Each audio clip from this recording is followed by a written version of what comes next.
Shalom Bracha, mes chers amis. Aujourd'hui, un petit peu de Parnassa dans la Parashat Beshalach, qui est une Parashat qui parle essentiellement de la Parnassa, ainsi que l'ouverture de la mer Rouge, bien évidemment, et toute cette Parashat dans la Hassidout. Alors, la première question qu'on va poser aujourd'hui, c'est que les Béné Israël, ils ont chanté. Quand est-ce qu'ils sont sortis de la mer? Pourquoi est-ce qu'ils sont, quand ils sont pas sortis d'Égypte, déjà, ils auraient dû chanter? Déjà, je suis sorti d'Égypte. Il y a personne qui sortait d'Égypte, ça n'existait pas. Déjà, tu dois chanter. Pourquoi t'as attendu la mer pour chanter? Première question qui pose le Divrei Chaim de Tzentz. Deuxième question qu'on va poser aujourd'hui, une question encore plus intéressante. Est-ce que on a besoin d'un salaire ou d'un mérite pour, comment on appelle ça? Pour avoir de l'argent. Pour gagner de l'argent. Est-ce qu'on a besoin d'un salaire? Est-ce que j'ai besoin, Béhémet, d'avoir un mérite pour avoir ma pitance? Ou que j'ai un mérite ou que j'ai pas de mérite, je suis censé avoir ma pitance. Troisième question. Pourquoi est-ce que c'est marqué Ineni mamtir lachem, je vais vous envoyer du pain du ciel? Kadosh Baruch Hu, il n'a pas envoyé du pain du ciel, il a envoyé quoi? Il a envoyé de la manne. Alors il aurait dit, je vous fais pleuvoir de la manne minashamayim. Kadosh Baruch Hu, il n'a pas dit ça. Il dit, je vous fais pleuvoir du pain du ciel. C'est pas du pain du ciel. C'est de la manne minashamayim. Ça tombait comme ça, comme de la pluie. Ça, c'est les questions qu'on pose. Qui a posé? Ça, c'est qui? C'est le Shefa Chaim qui a posé. Donc, la première question, c'est le Divrei Chaim. Le deuxième, c'est le Meshech Chochma. Et la troisième, c'est le Shefa Chaim. Regardez quelque chose d'extraordinaire, une petite histoire très rapide mais magnifique. Une femme religieuse qui habitait dans un quartier religieux. Elle vendait des habits pour les enfants. Son magasin ne gagnait pas des millions, mais ça pouvait faire vivre sa famille de façon normale. Shtabar chez Molarad, un beau jour, est arrivé une enseigne. Bientôt va s'ouvrir ici, juste en face d'elle, un magasin d'habits. Un beau magasin d'habits immense pour les enfants. S'il va de soi que si elle vend des habits pour les enfants dans un petit magasin et qu'il y a un grand magasin en face qui vend des habits des enfants, c'est que les gens ils vont plus aller chez elle. Ce qui se passe, c'est qu'elle attend de voir quels camions vont arriver. Peut-être que c'est pas la même marchandise. Elle voit que les camions qui arrivent, c'est les mêmes camions qui arrivent chez elle, ils arrivent juste chez elle. C'est les mêmes marques des deux côtés, c'est... Bon, elle commence à s'attrister un petit peu, mais elle aspire, comment on appelle ça? Elle aspire la Yeshua d'Hachem, la délivrance d'Akadosh Baruch Hu. Elle sait très bien que dès que les premières pluies arrivent, eh bien, elle a déjà des centaines de mamans qui commencent à avoir peur que les enfants ils ne se sont pas couverts et ils vont venir se couvrir. Mais cette année-là, la pluie est arrivée. Il y avait une cliente qui est venue, qui a fait le tour et qui s'est excusée gentiment, mais qui est partie dans la firme en face de chez elle. Et comme ça, Torquédé, elle commence à avoir des téléphones puisqu'elle n'a pas beaucoup de choses à faire dans son magasin. Un téléphone. Est-ce que tu connais un chidour pour une personne? Un bon parti? Elle dit oui. Elle commence à faire un chidour. Boum, le chidour, il marche.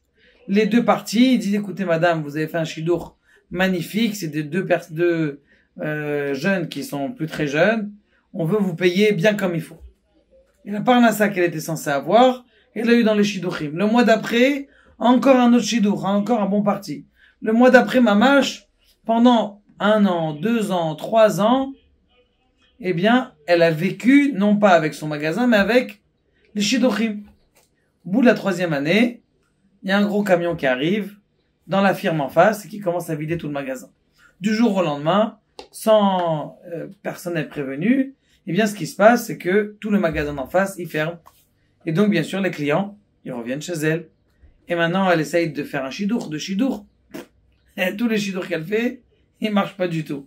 Mais ça veut dire le robinet, celui qui a ouvert le robinet des shidduchim, il a fermé le robinet des shidduchim, et il a ouvert le robinet des habits. Pour vous dire que quelqu'un, des fois, il voit qu'une porte elle est ouverte, l'autre porte elle s'ouvre, une porte elle est ouverte, l'autre porte elle s'ouvre, et Shtabar chez Molarad, Kadosh Baruch Hu, il donne la pitance à quelqu'un en fonction de comment, eh bien, est-ce que Kadosh Baruch Hu, il donne la bracha et la parnassa.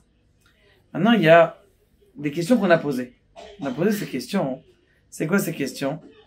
Pourquoi est-ce qu'ils n'ont pas sorti les Béné Israël? Pourquoi est-ce qu'ils n'ont pas chanté tant qu'ils sont sortis d'Égypte? Par quel mérite ils sont sortis d'Égypte? Pas par leur mérite. Pourquoi? Parce qu'ils n'avaient pas de mérite. Et l'Ouavdé Avodazara, eux sont dans des mauvais cultes. Et là, ils servent des mauvais cultes et eux aussi ils servent des mauvais cultes. Quand est-ce qu'ils ont eu un mérite? C'est quand ils sont sortis dans la mer. Là, ils ont un petit eu des Mouna. C'était par leur mérite. Comme c'est leur mérite, c'est pour ça qu'ils ont commencé à chanter la chanson. Quand est-ce qu'elle vient? Elle vient quand tu mérites. Quand tu mérites pas, t'as pas encore la force de chanter. Pourquoi? Parce que ne chante pas encore. Sois un petit peu modeste. On est en train de te sortir. Va pas dire qui gao, ga, nous sommes les meilleurs. Ah, Yachir, viens, on va chanter. Ah, bibi. Un petit peu d'anava. Lorsqu'ils sont sortis par leur mérite, là, ils ont mérité de faire le chant. Maintenant, la deuxième question. On va dire, est-ce que quelqu'un qui a une parnassa, est-ce que il peut, est-ce qu'il doit avoir un mérite pour avoir une parnassa? À partir de quand la manne, elle est tombée? Le deuxième jour qu'ils sont sortis d'Égypte. Ils sont sortis d'Égypte, la manne, elle est tombée. Ils avaient quel mérite? Rien. Ils étaient à Vodazara. On vient de le dire à l'instant. C'est pour ça qu'ils ont commencé à chanter qu'après l'ouverture de la mer Rouge. Donc ils n'avaient pas de mérite. Ça veut dire de là on apprend que juste quelqu'un qui est Ma'amin Bachem, il décide, je sors dans le désert. Akadosh Baruch Hu m'a dit de sortir dans le désert. Je sors dans le désert, il va avoir la parnassa. Juste la Emouna, de dire je prends sur moi qu'Akadosh Baruch Hu c'est lui qui me gère, et je sais que ça va bien se passer, déjà la parnassa elle va lui venir. Et la troisième question, pourquoi est-ce qu'on dit Animam tir lachem, lechem, je vais vous faire pleuvoir du pain du ciel, pour te dire qu'en vérité, même aujourd'hui tu crois que c'est du pain que tu as fabriqué, le pain que tu es en train de manger c'est du pain du ciel. Ne crois pas qu'à l'époque il y avait la manne, c'était par le mérite de la manne, ça descend du ciel, c'est un miracle. Même aujourd'hui ton pain, tu dois t'imaginer que c'est un miracle. Kadosh Baruch Hu, il te donne berachamim, bechesed, c'est un miracle chaque jour, chaque chose que tu reçois, c'est un miracle, je t'abarre chez moi. De là on voit, c'est pour ça qu'Akadosh Baruch Hu a dit, je vous fais pleuvoir du pain. C'est quoi je vous fais pleuvoir du pain? Pour te dire que même le pain que tu manges aujourd'hui, c'est de la manne. Ne crois pas qu'à l'époque c'était un miracle, aujourd'hui c'est pas un miracle. Même aujourd'hui, c'est un miracle de Dieu. Baruch Adonai.